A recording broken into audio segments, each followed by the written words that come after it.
Assalamualaikum warahmatullahi wabarakatuh.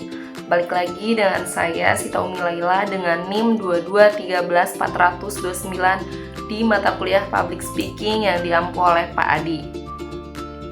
Jadi teman-teman udah nggak penasaran lagi dong, Sita Umi Laila ngapain sih setiap minggu ada depan kamera lagi, upload YouTube lagi. Ya teman-teman, betul. Jadi saya sekarang mau buat learning journal seperti minggu-minggu sebelumnya, dikarenakan learning journal di mata kuliah Pak Adi sangat diwajibkan. Makanya hari ini saya mau buat learning journalnya. Tunggu ya teman-teman. Jadi pada pertemuan kali ini, seperti pertemuan-pertemuan sebelumnya di mata kuliah Public Speaking, jadi sebelum mata kuliah dimulai atau presentasi dimulai, akan ada 3 orang yang maju ke depan untuk melakukan public speaking. Dan kebetulan kemarin yang pertama dipanggil itu Resti. Saya juga sebetulnya deg-degan banget sih, takut dipanggil, dikarenakan pertama, saya duduk depan-depanan banget nih sama Pak Adi. Kedua, Pak Adi juga kayak ngeliatin terus ya, gitu takut dipanggil nih gitu kan. Tapi bersyukurnya saya yang dipanggil itu Resti. Dan Resti menceritakan tentang film yang dia tonton, drama Korea tentang mahasiswa. Lalu setelah Resti beres, Pak Adi pun memilih-milihnya tuh di absen. Kira-kira siapa lagi yang dipanggil? Dan tahu nggak yang dipanggil siapa? Ya betul, yang dipanggil itu Sita Umi Laila. Ya, saya dengan berat namun senang hati akhirnya nama saya dipanggil juga. Saya maju ke depan. Ketika saya maju ke depan, sebetulnya saya tuh sedikit bingung mau ngapain ya gitu. Tapi di otak saya ada terlintas tentang film yang saya tonton pada malam itu. Jadi saya tuh bukan film, kisah.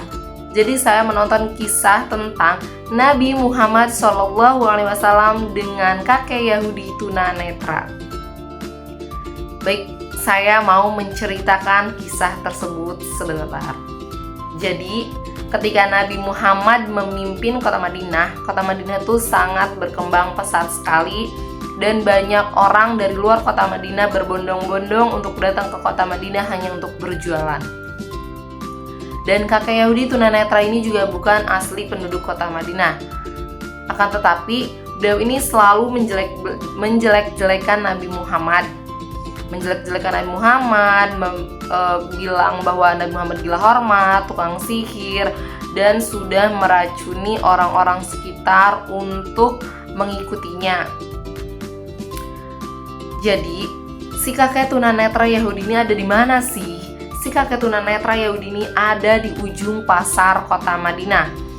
Setiap harinya kakek Yahudi ini tidak henti-hentinya menjelek-jelekan Nabi Muhammad. Pada suatu hari ada sahabat Nabi 2 orang yang datang melewatinya. Dan si kakek Yahudi itu selalu berkata, jangan ikuti Muhammad itu gila hormat. Dan pada suatu hari Nabi Muhammad itu mendatangi si kakek tunanetra tersebut dan memberinya 2 koin emas. Lalu si kakek ini pun berkata, wahai tuan, engkau siapa? Karena sebelumnya nggak ada yang peduli sekali sama si kakek tunanetra ini. Nabi Muhammad pun tidak berkata satu kata patah pun. Nabi Muhammad selalu diam.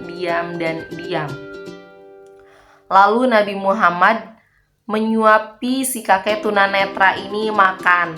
Si kakek tunanetra ini pun merasa senang dong, karena kan gak ada yang peduli nih sama dia, tapi ada yang ngasih makan dia nih. Lalu Nabi Muhammad menyuapinya dan si kakek tunanetra ini merasa senang. Selain kakek tunanetra ini bertanya-tanya siapa engkau, kakek tunanetra ini juga tidak lepas dari caci makinya. Jadi si kakek tunanetra ini pun berkata, wahai tuan, kamu jangan ikuti Muhammad itu sirik. Dan Muhammad juga gila hormat. Nabi Muhammad tetap diam. Singkat cerita, Nabi Muhammad pun menjelang ajalnya. Jadi otomatis udah nggak ada lagi dong yang ngasih makan si kakek tunanetra ini. Si kakek tunanetra ini pun selalu berkata, aku lapar, tapi nggak ada yang peduli. Lalu ketika Nabi Muhammad sudah wafat, Sayyidina Abu Bakar mendatangi rumah putrinya, yakni Aisyah, yang kebetulan Aisyah juga istri dari Nabi Muhammad SAW. Lalu Abu Bakar berkata kepada Aisyah, "Wahai putriku, sunnah Rasul apa yang belum saya kerjakan?" Lalu Aisyah pun berkata, "Semua sunnah Rasul sudah engkau kerjakan wahai ayahku, hanya ada satu yang belum engkau kerjakan." "Apa itu wahai putriku?" "Setiap pagi Rasulullah memberikan makan kepada kakek Yahudi yang tunanetra yang ada di ujung pasar kota Madinah." Lalu kemudian Abu Bakar pun menjalankan apa yang biasanya dijalankan oleh Rasulullah. Abu Bakar mendatangi si kakek tunanetra tersebut. Otomatis karena nggak ada orang yang datang ke kakek tunanetra, ketika ada langkah kaki mendekat tuh, si kakek tunanetra merasa senang. "Wahai Tuhan, engkau datang kembali, engkau datang kembali." Terus kata Abu Bakar, "Iya," gitu kan, cuma iya. Lalu Abu Bakar juga memberikan makan kepada si kakek tunanetra ini. Sebelum memberikan makan kepada si kakek tunanetra, kakek tunanetra bertanya-tanya, "Wahai Tuhan, kau dari mana saja? Sudah lama tidak mendatangiku, aku kelaparan." Tapi Abu Bakar diam aja. Ketika Abu Bakar menyuapi makanan tersebut ke dalam mulut si kakek tunanetra langsung membuang makanannya. Dan kakek tunanetra sedikit agak marah. Beliau pun berkata, "Siapa engkau? Siapa engkau? Engkau bukan orang yang setiap hari datang menemuiku dan memberiku makan." Dikarenakan orang yang selalu datang menemuiku itu selalu memberi makanan kepadaku dan memastikannya bahwa makanan tersebut sudah halus sebelum dimasukkan ke dalam mulutku. Abu Bakar pun menangis. Kenapa Abu Bakar menangis?